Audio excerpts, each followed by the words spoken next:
ये कहानी एक छोटे से गांव की है जहां एक नवविवाहित जोड़ा रहता था। दूल्हा अरुण गांव का एक प्रतिष्ठित व्यक्ति था और उसकी नई दुल्हन सविता सुंदर और शांत स्वभाव की थी। शादी के बाद दोनों बहुत खुश थे और अपने नए जीवन की शुरुआत में मस्त थे।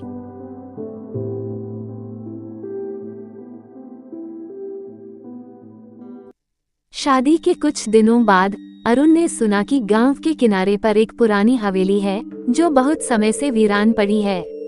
लोग कहते थे कि वहां पर एक भूतनी का वास है जो नवविवाहित जोड़ों को निशाना बनाती है। अरुण ने इन बातों को बकवास समझा और उन्हें अनसुना कर दिया। एक दिन अरुण को गांव से बाहर किसी काम से जाना पड़ा।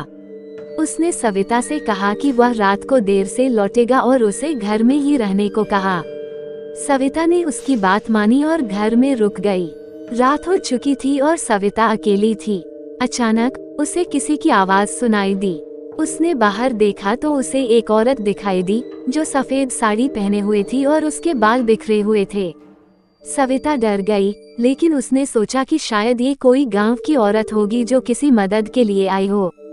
सविता ने दरवाजा खोला और पूछा, कौन हो तुम, क्या चाहिए? वो औरत बिना कुछ बोले अंदर आ गई और सीधे सविता की ओर बढ़ी। सविता ने देखा कि उसकी आंखें लाल लाल चमक रही थीं।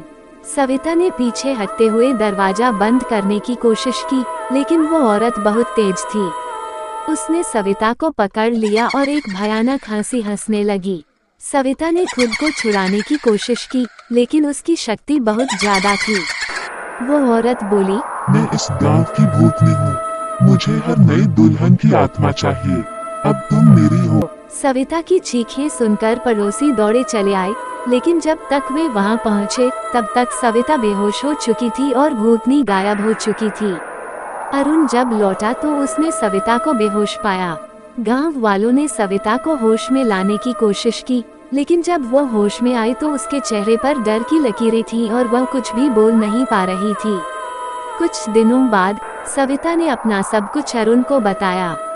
अरुण ने तब समझा कि गांव वालों की बातें सच थीं। उसने उस पुरानी हवेली को बंद करने का फैसला किया और गांव के पुजारी से मिलकर हवेली की शुद्धिकरण कराने का निर्णय लिया। पुजारी ने कहा कि भूतनी की आत्मा को शांति दिलाने के लिए यज्ञ करना होगा।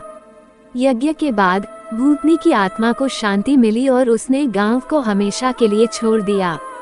गांव के लोग अब चैन की सांस ले सकते थे और अरुण और सविता का जीवन फिर से खुशहाल हो गया।